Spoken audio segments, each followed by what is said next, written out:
Welcome back to LearnPianoLive.com. My name is Jamin, and as you can tell from the countdown clock, the lesson is about to get started. In case you're new with this, there's a few things I'd like to show you to help you throughout the lesson.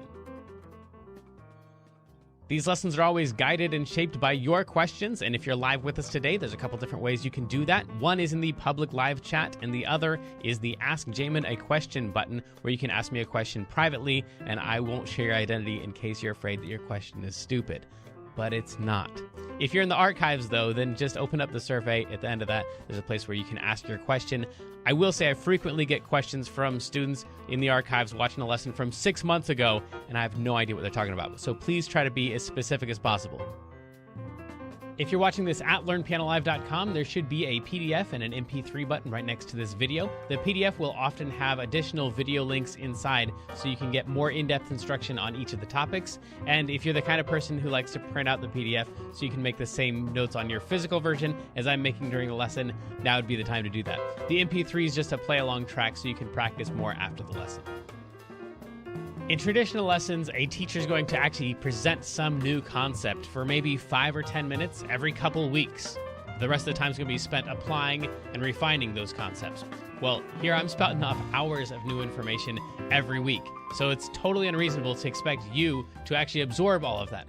Instead, the goal of these live lessons is for you to find some little nugget of something that makes sense, but is a bit of a challenge, and for you to go practice it, because practice is where all the improvement's gonna happen.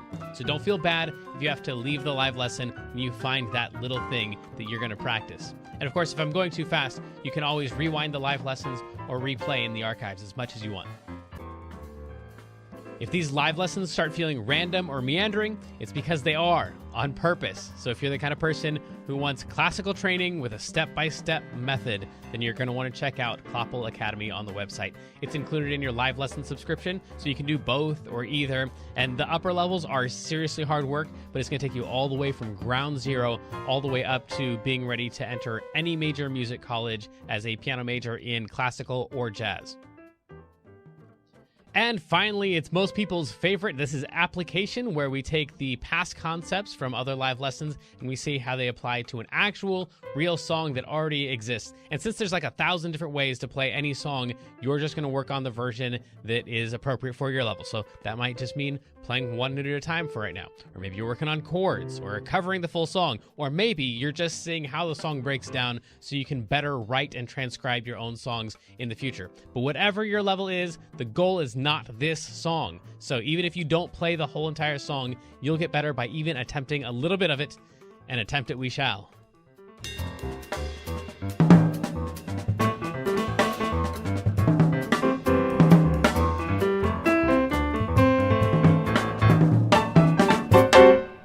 Welcome back to LearnPianoLive.com. My name is Jamin, and moderating the chat is the incomparable Kendra. Guess what? So this new show called Shadow and Bone just came out, and I'm really excited because as you just came out where? I'm sorry. On Netflix. On Netflix, okay. And it's called Shadow and Bone. It's called Shadow and Bone, and it's really, really good. I'm not done yet, but as you may know, I write a lot of songs about Six of Crows, and Shadow and Bone is like the companion series to those books, and the Six of Crows characters are in the show. Oh, okay. And it's so good. Gotcha. So this is not only a great show, but a great show based on a book series that you've written a lot of songs about. Yes, and it's my, I think, all-time favorite book series. Wow. So I'm very excited. Okay. Yeah. That's awesome. And I'm not quite done with it, but it's... Wait, you're not quite done? Wait. With the show. Oh, gotcha. Watching the show. All right. But they've already produced all of them? Yes, for season 1. All right. All right. Because I know you've got some songs that get placed in shows that you're a fan of, and so I was wondering if maybe... That's the hope. Okay, cool. Yeah. That'd be awesome. Yeah. All right. So what's it called again? Shadow and Bone. Shadow and Bone. You're going to need to tell me that again. But, That's fine. Yeah. All right. Cool. I could talk about it forever. I believe you. I believe you. But we do need to get onto all the things you are. And eventually, down the road, this song will sound something like this. You throw the PDF in there.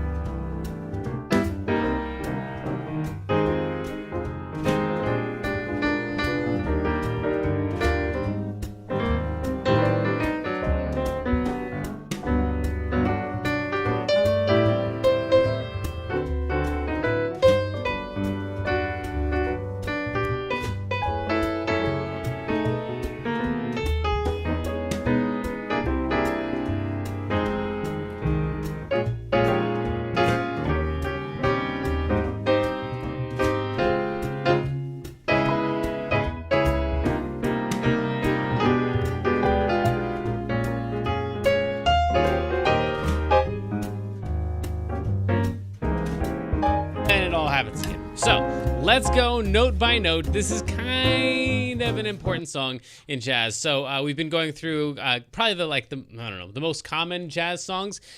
And this one is kind of probably going to be the longest song we've done yet, as far as like not repeating itself and stuff. But there are lots of repeating patterns in here, so that's what we really want to pay attention to. But for those of you who like this is your first song you've ever tried, just get all the notes that you can. Don't worry about the notes that you missed. First thing we need is an A flat. So in order to find an A flat, you just can find any group of 3 black notes like those ones or those ones, and just play the note that's in the middle.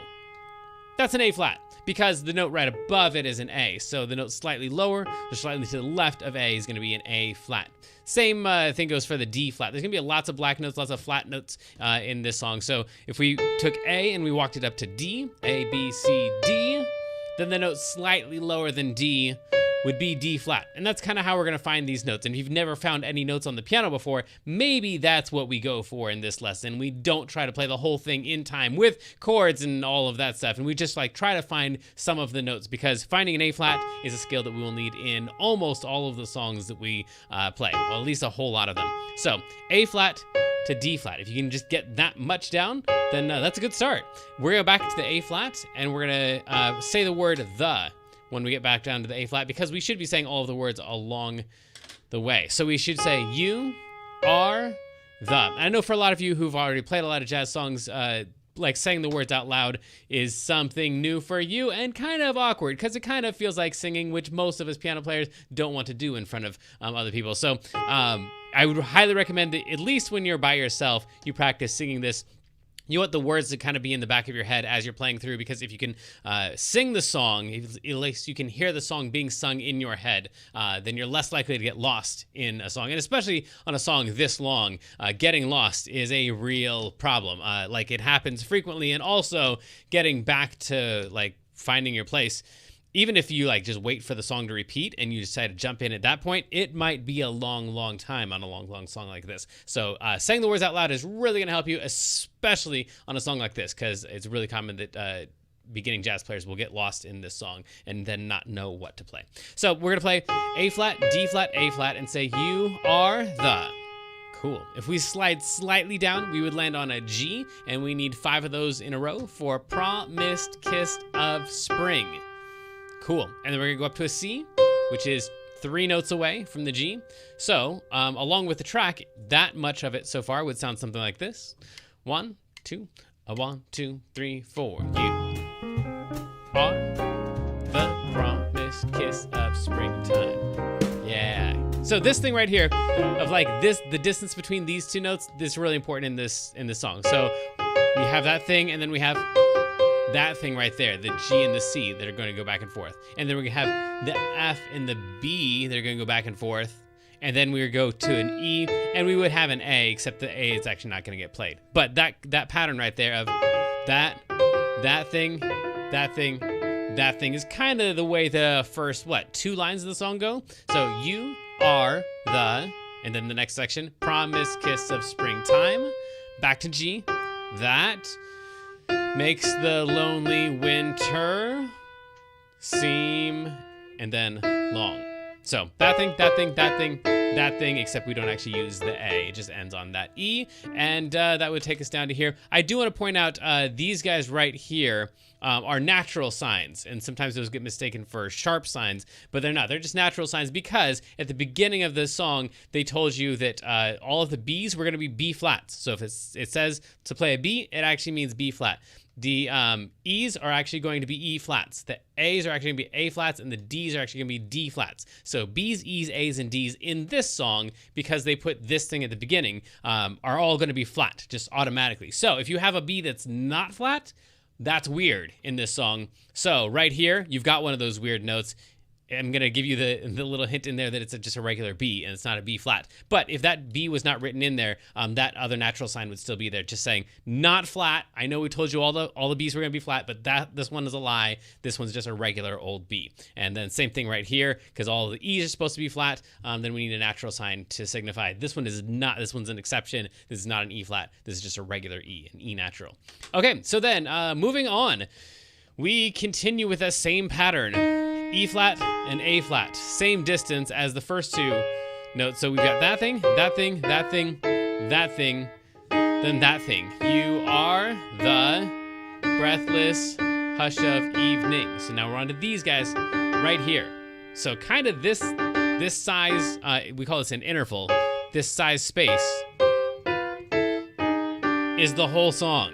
Pretty much, at least so far for the A sections. Evening that trembles on the, and then this one right here, instead of going up like we would want it to, this one actually changes the pattern. It's gonna walk from trembles on the brink, and then we're gonna go up to a D natural, and then an E flat, and then walk it straight back down. So we're gonna play C, D, E flat, and then come back down all the way to this B natural right here, and that's for the words, trembles on the brink of a lovely song. Instead of, I wish it was that, it would follow the pattern, but this one's the other one's probably more beautiful. So trembles on the brink of a lonely, lovely song. So then, all of that is, man, like half the song already just using that pattern right there.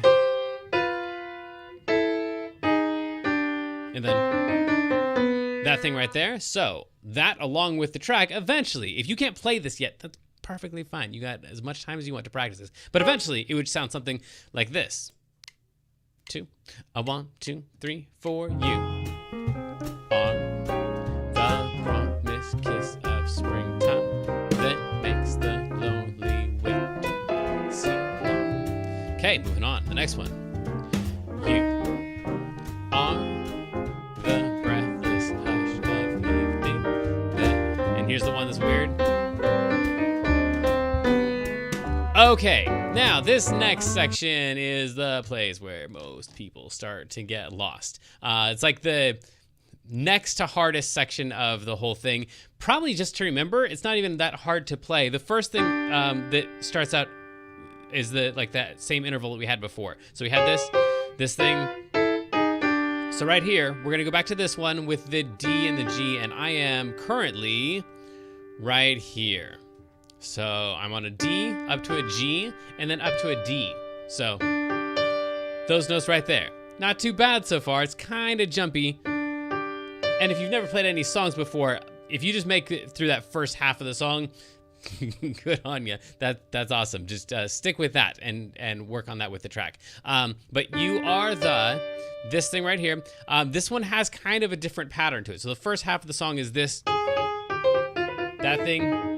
And then this next one's gonna have like a how do I say this? A curl up and then a slight jog down. So this one is like this jumping up thing, and then it's just gonna barely move down right here. So that would be the notes for the top here at the end of that top line. You are the angel glow. And then we're gonna have to scoop way down again, jump up and step down. So that's kind of the pattern, at least in my mind, is like we've got this bottom to the top and then move down. Bottom to the top and then move down. Bottom to the top and then move down. So the notes there are, you are the angel glow. Then this one's kind of funky. It's an E flat and then an E. Yes, it sounds terrible. Yes, it will sound much better along with the track. That lights, so that's the like curl up part right there. I wouldn't hold them all out at the same time. I'm just showing you what the notes are. That lights, and then step down. So we've done 2 of these so far where we start low, we go high, and then we step down. You are the angel glow that lights a star. And then again, we're gonna have to like scoop up. The dearest things I know are gonna be D, G, B, B, step down. And then the last one of these, B flat, B, it's weird, just like the E flat and the E was weird. This one, same thing, B flat, B, A, that's the scoop up, and then the little tiny step down. And trying to remember like where all the scoops are and where the steps are, that's the difficulty of that section of the song, and that's why a lot of people get lost in there. But the pattern, hopefully, that you can see is the scoop up and step down, scoop up and step down. You are the angel glow that lights a star. The dearest things I know are what you are. And then this next section, you've already seen most of it, so this is really good news. Someday my happy arms will hold you, and some. So this is back to this thing here, which is really great, except that it changes towards the end. And so I said that middle section was like the second hardest section to not get lost in, and this last section is where, like, if you didn't lose it already, this one's the last speed bump before the whole thing starts over again, and we get back to that easy part that's just gonna go back and forth like that. So back to the words to show you where we are. This would be someday my happy arms will hold you, and some. Okay, cool. So we're on this sum right here. This is the one where before we went up to this note. No such luck. We're gonna go from F up to E flat. Yes, that sounds terrible. Yes, it will sound much better with the track. Someday. Actually, before I show you this last line, let's do all of that so you know where we are along with the track. Just get all the notes that you can, and then as soon as you mess up, don't get down on yourself. Just come back and watch me play through the rest of it. So at least you can start to hear where all the words and all the notes go and stuff, even if you don't know what they are. Having that like already programmed in your head will help you find those notes in the future after you do practice them up. So here we go. Play along with everything you can. Don't worry about the notes that you miss. 2, 1, 2, ready, go. You are the promised kiss of springtime that makes the lonely winter seem long. Moving down, you are the breathless hush of evening that trumpet. This is the one that's weird. Okay, now scoop up and step down. Weird, scoop up, step down. Scoop up, step down. Scoop up, step down. Okay, here comes the part that we know.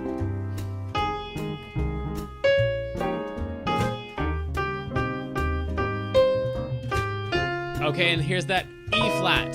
All right, so then, this next part is actually pretty easy. Most people are gonna get this because it's an E flat and we're gonna go down to another E flat. So we're on an E flat. We wanna play a whole bunch of E flats in a row. We're on this section right here.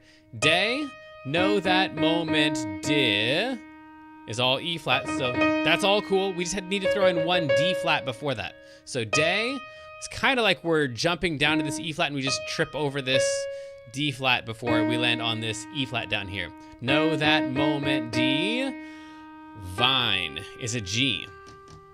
Okay, still most people are gonna be able to get through that one.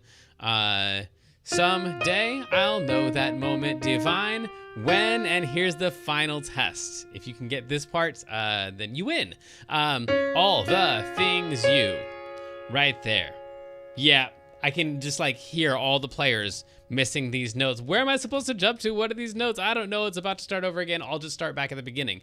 Don't do it. Practice this last line. It's the last line. It's the last line. It's a grand total of what? 7 notes? You can do this. All the things you are. That's all of them. And it's just a D flat major chord. So if you already know your chords, it's just a D flat major triad. All the things you are. So we got a D flat triad in the beginning of a D flat triad here, which is weird if you are looking ahead into like what we're gonna do in the intermediate and the advanced levels, because that's a B flat minor chord and then an E flat 7 chord. So it's hard to think about the D flat major chord while your brain is also processing those other chords. But if none of that made sense, cool, just stick with these 3 notes right here.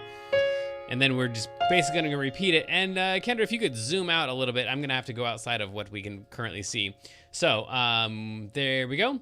We'd play those 3 and then basically go to repeat all of them right there, except we're gonna hit this one note in between the next to last note and the last note. So D flat major chord, D flat F A flat, D flat F A flat, but we gotta throw in one additional note, otherwise we would get to the A flat too soon and that would wreck our whole ending. All the things you are, mine. That's not gonna work. All the things you are mine.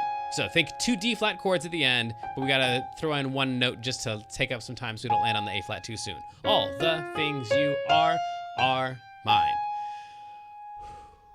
Alrighty, let's take this thing from the top one time through, and then we'll get to our feature of the day. get all the notes that you can. Don't worry about the ones that you missed. You've got as much time as you want to practice. Let's go. 2, 1, 2, say the words. You are the promised kiss of springtime.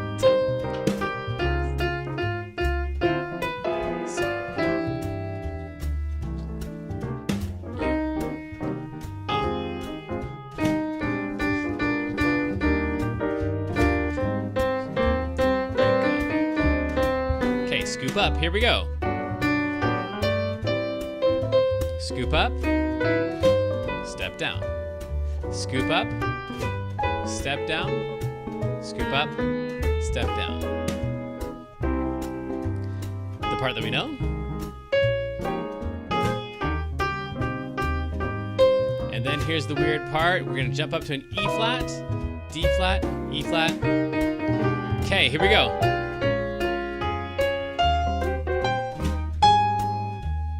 Let's go one more time. Let's not go one more time. Instead, Kendra, tell us about our feature of the day. I thought you meant I know. Start the track. I know. Okay. That's fair. Hey, Jamin, it's time to take a break for our feature of the day, which today is the voicing of the day, which is dominant mixed modal. Yes, indeed. So here's a voicing that we would use on a dominant chord. So for right now, I'm going to go to a C dominant chord or a C7 chord. If I almost lost you, I think you're going to be able to get this. If you are totally lost right now and you don't know what I'm talking about when I say the word chord or dominant or 7, you've never heard any of those terms before, then probably this one isn't for you. But if you know what a C7 chord is, you're like, yeah, I played a C7 chord before, I play it just like that, then cool, I got a new way for you to play this. So I'm going to give you 2 options here. This is something called mixed modal that I have totally 100% stolen from Dr. Joe Gilman. So he gets all of the credit for all of the genius behind this thing right here. He would say that there have been other players who played it too, but mixed modal, I believe, is his term. So if we're on a C7, we've got a 1, a 3, a 5, and a 7. So what we're going to do is take out the 5 and the 1 right there. Hopefully we have a bass player that's taking care of the 1 somewhere. So we're just going to play the 3 and the 7. And then in our right hand, we're going to play this note right here, the one that's right next to the 1. It's like in between the 1 and the 3, if this is our 1, 3, and 5 of the C7. Okay, hopefully you're still with me. So we got the 3 and the 7 down here, also known as the guide tones if you're in Clapple Academy level 4 or higher. Then we got this thing, which we would call the 9, or the 2 is fine. And then the 5 and the 1 that we took out down here, we're gonna put those in up here, 5 and 1. So this order of 3, 7, 9, or 2, 5, 1.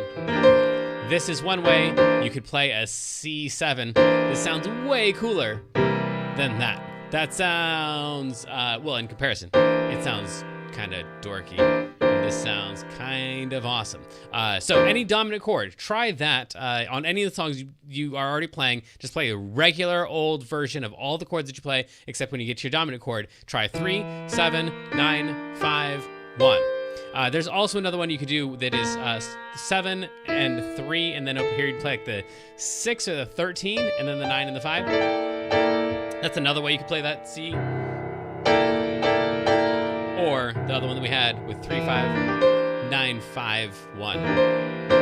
Anyway, a couple different voicings for dominant chords. Try those out. You'll probably see me playing some of those through all the things you are. But that's our mixed modal voicing. Thank you, Dr. Joe Gilman, for allowing us to steal that. And let's get back to this after this short break.